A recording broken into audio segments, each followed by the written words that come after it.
I was watching Kitchen Nightmares. I think I must have watched all of them, and possibly watched them over and over quite a few times because they are just so funny. They do make me laugh. And I'll never forget one. It was in America, it was set. And a girl who just came out of business school, fresh out of business school, she opened up her own restaurant. And after a year or so, she was losing so much money, she called him in. And he found so many mistakes with this girl, what she had made. And yet, I'm sure most of you, because she's got the degree, they would say she's an expert. An expert at being a business person. But of course that's not true. You go to business school or any other school to learn something. It just gives you the basics, really. But that doesn't beat experience. You've got to have a year, 2 years, maybe even 3 years of experience to become a real professional, a real expert. And that's what she didn't have. So on paper, she was a businesswoman. But in truth, she hadn't a clue.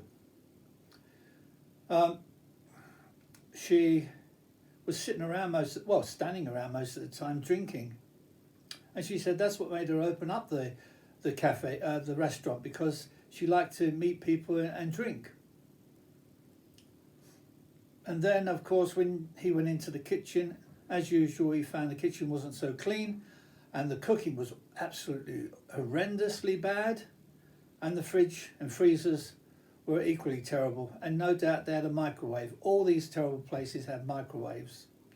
A decent cook, or should I say chef, never has a microwave. Anyway, then I got thinking about how people view other people, experts, so-called experts, who have the qualification. For instance, when we go to have an operation, it might be a simple operation, and yet that person that's gone to have the operation, that person that you love, who's part of your family, has ended up dying. And officially, it says complications are written down. Complications. There was complications. But the truth is, it wasn't complications at all. It was simply the doctor wasn't up to it. Or should I say the surgeon wasn't up to it. They probably were beginners, or even then you get good surgeons and bad surgeons. I mean, there are surgeons out there who never be good at the job.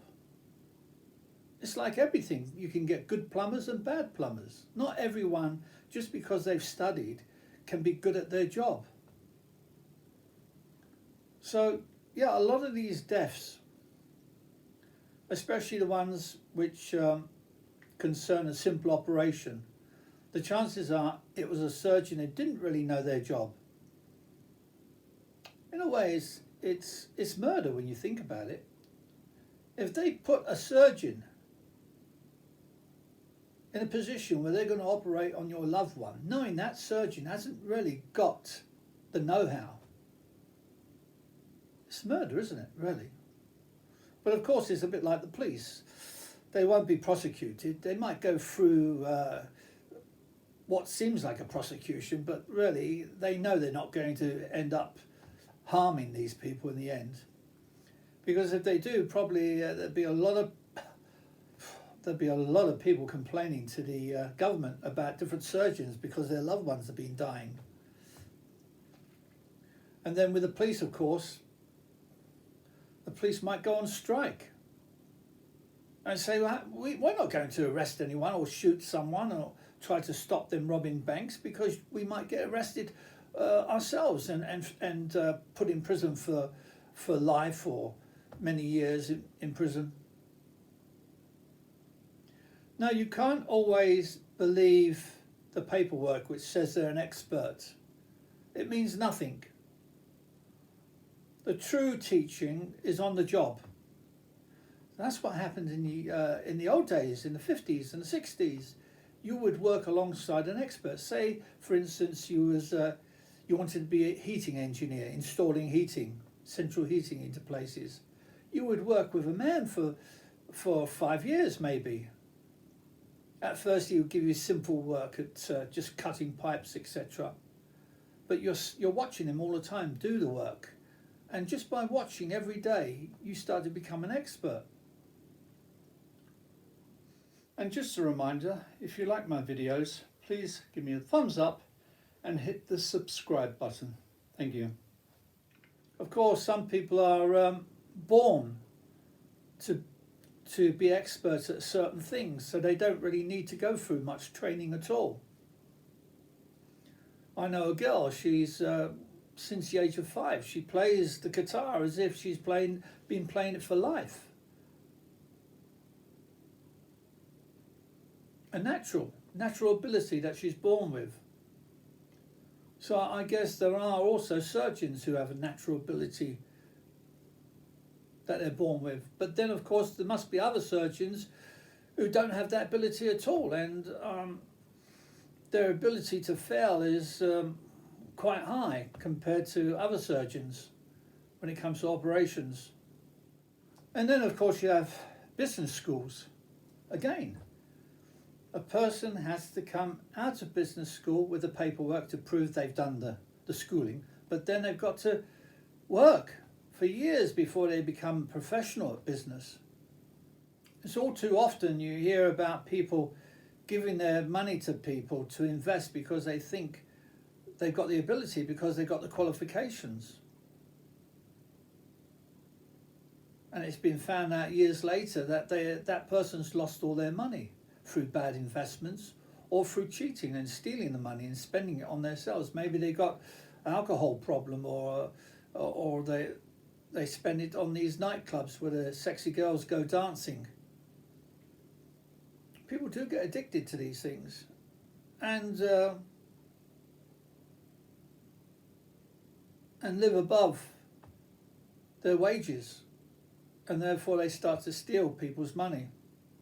But no one questions it to the very end when they've lost everything, because they feel that these people are experts. And then quite often in England we got the lawyers. Not the lawyers. We got the solicitors.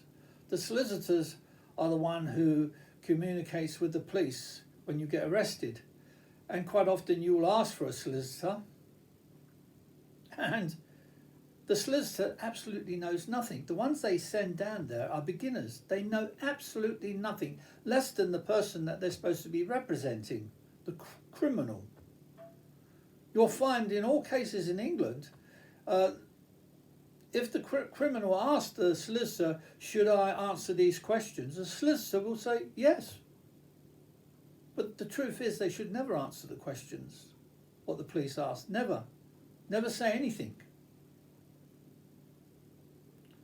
So you see, we're being let down by the so-called experts on all levels.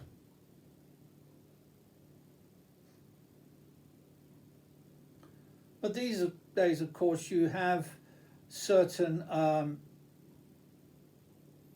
internet sites where you can see what they say about these various experts. I normally use TripAdvisor for all the things I want to find out about. There's so many things you have to be careful of now.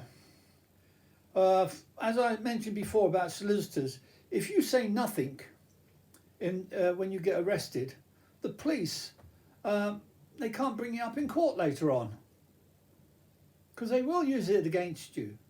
And don't be fooled when they say, well, if you tell us all, we'll let you go now, you'll be free. That's a lie. They're not going to. They're going to just grab you and say, well, we're locking you up now that you've admitted it. So you can be as guilty as hell. Don't say a word. And don't follow the advice of the solicitor who says, say it all. They work against you in this country, England. Oh, what else can I tell you? So if you want to find out about solicitors or anyone else, just put it in Google, in the browser. You'll soon find out the truth about people, restaurants and everything else, and solicitors. But be careful when you're moving house. There's a terrible scam going on. They put all your goods into their lorry, and they will not give you the goods back until you paid extra money. And if you call the police in, they can't do a thing about it. They say it's not criminal. Can you imagine not criminal? It's all nonsense, of course. Of course it's criminal, but as far as they're concerned, it's not.